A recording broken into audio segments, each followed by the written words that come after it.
নৌকা ও স্রোত থেকে একটা গুরুত্বপূর্ণ অঙ্ক। দেখো, একটি নৌকা স্রোতের প্রতিকূলে বি থেকে এতে এবং স্রোতের অনুকূলে এ থেকে বিতে যেতে মোট সময় লাগে 3 ঘন্টা।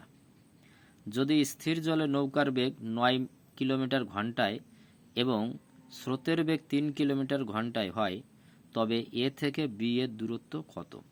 অঙ্কটা এসছে আরবিতে, এসছে 1990 সালে। দেখো, আর একবার বলি, বুঝে নি আগে অঙ্কটা। একটি নৌকা স্রোতের প্রতিকূলে বি থেকে এতে এবং স্রোতের অনুকূলে এ থেকে বিতে, তাহলে দূরত্বটা কিন্তু দেখো একই, এ থেকে বিতেই, মানে এ থেকে একটু ঘুরিয়ে দিয়েছে। আগে বলতো এ থেকে বিতে, বি থেকে এতে না বলে ওরা একটু ঘুরিয়ে দিয়েছে, মানে যাতে মাথাটা একটু ঘুরানো যায়, সেই জন্য পরীক্ষার্থীদের। তাহলে এ থেকে বিতে আমি যদি এখান থেকে যদি ধরি, আচ্ছা পরে আসছি, তাহলে অঙ্কটাকে বুঝে নিই। এ থেকে বিতে, বি থেকে এতে, মানে যাবে আসবে একই দূরত্ব। কত সময় লাগবে? 3 ঘন্টা। একবার প্রতিকূলে একবার অনুকূলে যাচ্ছে, একবার প্রতিকূলে, সময় লাগছে 3 ঘন্টা। স্থির জলে নৌকার গতিবেগ 9 কিলোমিটার ঘন্টায়, স্রোতের বেগ 3 কিলোমিটার ঘন্টায়। তাহলে এ থেকে বি এর দূরত্ব কত? এটা আমার বের করতে। উত্তর কি চাইছে? এ থেকে বি এর দূরত্ব। আচ্ছা, আমরা একটা মোটামুটি করে নিই, ঠিক আছে? দেখো, এটা হচ্ছে ঢেউ খেলানো জায়গা আর কি, বা নদী আর কি। এটা এ, এটা বি, কেমন? এবার এখান থেকে স্রোতটা ধরো এই দিকেই যাচ্ছে স্রোত, কেমন? তাহলে প্রথমে এরা বলছে বি থেকে এতে, বি থেকে এতে, তাহলে স্রোতের অনুকূলে বলছে। প্রথমে প্রতিকূলে বললো, বি থেকে এতে, যেহেতু এই দিকে আসছে, তাহলে প্রথম দিকে এই দিকে যাচ্ছে, পরের বার এই দিকে যাচ্ছে, একই রাস্তা কিন্তু, ঠিক আছে? আচ্ছা, তাহলে দূরত্ব কিন্তু আমার একই, দুবার গেছে, এই আর কি।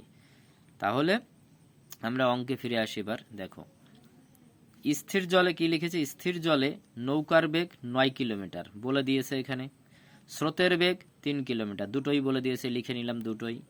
এবার আমরা জানি, সূত্র আমাদের মনে আছে কিন্তু, যে স্রোতের অনুকূলে নৌকার বেগ কত?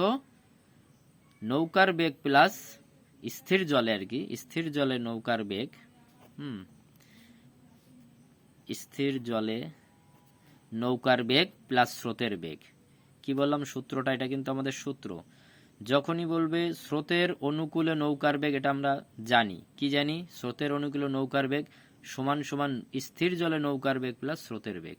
তাহলে স্থির জলে নৌকার বেগ 9, এখানে দেয়া আছে, স্রোতের বেগ 3, 9 3 কত? 12। স্রোতের তেমনি স্রোতের প্রতিকূলে যখন হবে, তখন নৌকার বেগ স্থির জলে, নৌকার বেগ মাইনাস স্রোতের বেগ, 9 মাইনাস 3 বিয়োগ করলাম 6 হয়ে গেল। এটা স্থির জল আর লিখিনি, একই বলে আর লিখিনি, ঠিক আছে? আচ্ছা, তাহলে আমার দুটো সূত্র আমি পেয়ে গেলাম, কেমন? তাহলে স্রোতের অনুকূলে 12 কিমি, প্রতিকূলে 6 কিমি পেয়ে গেলাম। এবার বলছে আমার দূরত্ব কত, এটা আমার জানতে চাই। দূরত্ব কোনটা?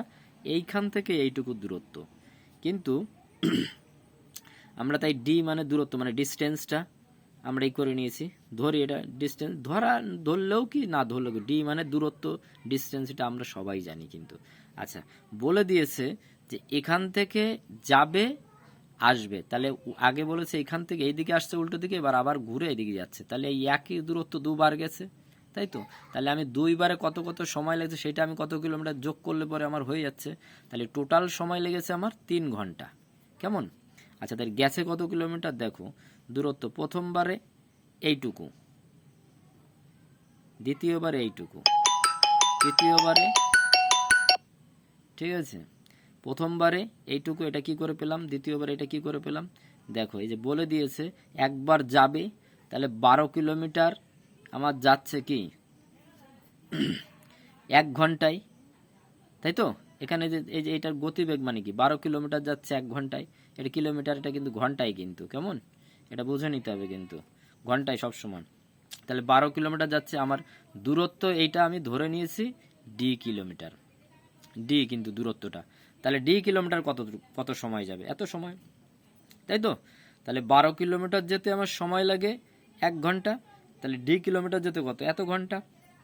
এটা আমি আর আলাদা করে করলাম না। আচ্ছা যাও, তোমাদের জন্য আর একবার আমি আলাদা করে করেই দিই। 12 কিলোমিটার যেতে এখানে শর্টে আমি লিখে দিচ্ছি 1 ঘন্টা, তাহলে ডি কিলোমিটার, 1 কিলোমিটার যেতে কত, ডি কিলোমিটার যেতে কত, ঠিক আছে। তাহলে 12 বলছি 1/12, তোমার একবারে করে দিলাম 1/12 গুণ হচ্ছে ডি, তাহলে সমান সমান কত, d/12 হয়ে যাচ্ছে। কেমন, d/12। আবার 6 কিলোমিটার যেতে তোমার সময় লাগছে 1 ঘন্টা, অতএব ডি কিলোমিটার যেতে 1/6 গুণ হচ্ছে ডি সমান সমান d/6। কেমন, তাহলে সেইটাই কিন্তু এইটা আর ওইটা লিখে দিয়েছি। দেখে নাও তাহলে, তাহলে d/12 ঘন্টা প্লাস d/6 ঘন্টা, তাহলে এই দুটো সময় যোগ করলে আমার কত, 3 ঘন্টা আমার লিখে দিয়েছে এখানে, দেখো। তাহলে একবার যেতে একবার আসতে, তাহলে যেতে এইটা, আসতে এটা সময়, টোটাল সময় কত আমার 3 ঘন্টা, এখানে পুরোপুরি পরিষ্কার লিখে দিয়েছে 3 ঘন্টা, বোঝা গেছে। আচ্ছা, তাহলে এই দুটো আমরা ক্যালকুলেশন করে আমরা কিন্তু এই জায়গায় ডি এর মান 12 কিলোমিটার পেয়ে যাব। তাহলে উত্তর আমি পেয়ে গেলাম 12 কিলোমিটার। তো এ ও বি বা এ থেকে বি এর দূরত্ব কত, 12 কিলোমিটার। এর থেকে আর কি সোজা। এবার দেখো একদম সহজে আমি কুইক মেথডে আমি কিভাবে করে দিচ্ছি, দেখো এ তো গেল ব্রড করলাম, এবার কুইক মেথড দেখো। আমরা সূত্র জানি কি, যে এই অঙ্ক, আচ্ছা আমরা কি জানি, x = 9, ওই যে আমরা বলেছি স্রোতের অনুকূলে, তাহলে কি x + y, তাহলে x = 9 বলে দিয়েছে ওখানে, y = 3 বলে দিয়েছে, আর সময় কিন্তু আমাদের জানিয়ে দিয়েছে 3 ঘন্টা। তাহলে এই রকম যদি অঙ্ক দেখো কিরকম, যে একবার যাবে একবার আসবে, একবার যাবে একবার আসবে, তাহলে এর দূরত্ব কত, তখনই আমাদের এই সূত্রটা কিন্তু আমরা অ্যাপ্লাই করব। কি, d মানে দূরত্ব, d সমান সমান t মানে টাইম গুণ হচ্ছে x² minus y² divided by 2x। কি, এটা বসিয়ে দেবো আমরা, তাহলে এখানে মান বসিয়ে দিলাম, x এর মান 9, y এর মান 3, এটা আমরা ওখান থেকেই পেয়েছি, এখান থেকে t এর মান 3, তাহলে 3x তোমার 3 বসিয়ে দিলাম এখানে, t এর মান 3, এবার 9 পেলাম x², 3 এর মান হচ্ছে y² ডিভাইডেড বাই 2x মানে 9 সমান সমান কাটাকাটি করলাম, দেখো 3 × 72 2 × 9 = সমান সমান 12 কিলোমিটার।